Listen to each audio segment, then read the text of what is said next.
আমরা সকলেই চাই যাতে আমাদের ঘরে লক্ষ্মী আসে, তবে কিছু কিছু ভুলের জন্য আমাদের ঘরে আসে অলক্ষ্মী। অলক্ষ্মীর কথা তো আমরা সবাই শুনেছি, তবে আমরা কি জানি যে এই অলক্ষ্মীকে? তবে চলুন না আজ অলক্ষ্মীর নিয়ে বলবো কিভাবে সে আসে আপনার ঘরে। তবে বলবো, আপনি যদি এই ভিডিওটি শর্টসে দেখে থাকেন তবে বড় ভিডিওটাই দেখে এসুন। আশা করি আপনি হতাশ হবেন না। এবং যদি এমনি ভিডিও দেখতে চান তবে চ্যানেলটিকে সাবস্ক্রাইব করে পাশে থাকবেন। কমেন্টে লিখবেন জয় মা লক্ষ্মী, আমার ঘর যেন দুধে ভাতে থাকে। তবে চলুন আর দেরি না করে ভিডিওটি শুরু করি।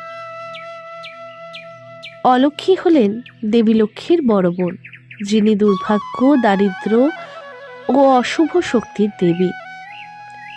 পৌরাণিক কাহিনী অনুসারে প্রজাপতি ব্রহ্মা তার মুখ থেকে উৎপন্ন লক্ষ্মীর বিপরীতে তার পিঠের অন্ধকার অংশ থেকে জন্মেছিলেন অলক্ষ্মী।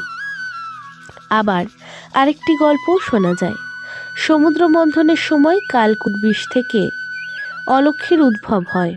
লক্ষ্মীর আগে তিনি আবির্ভূত হয়েছিলেন, তাই তো বৈকুণ্ঠে স্থান পাননি তিনি, যার ফলে বর্ণনা অনুযায়ী দেখা যায় তিনি গাধার পিঠে চড়ে থাকেন এবং তার দেহ অতীব শুষ্ক। যে কথাটি বলছিলাম,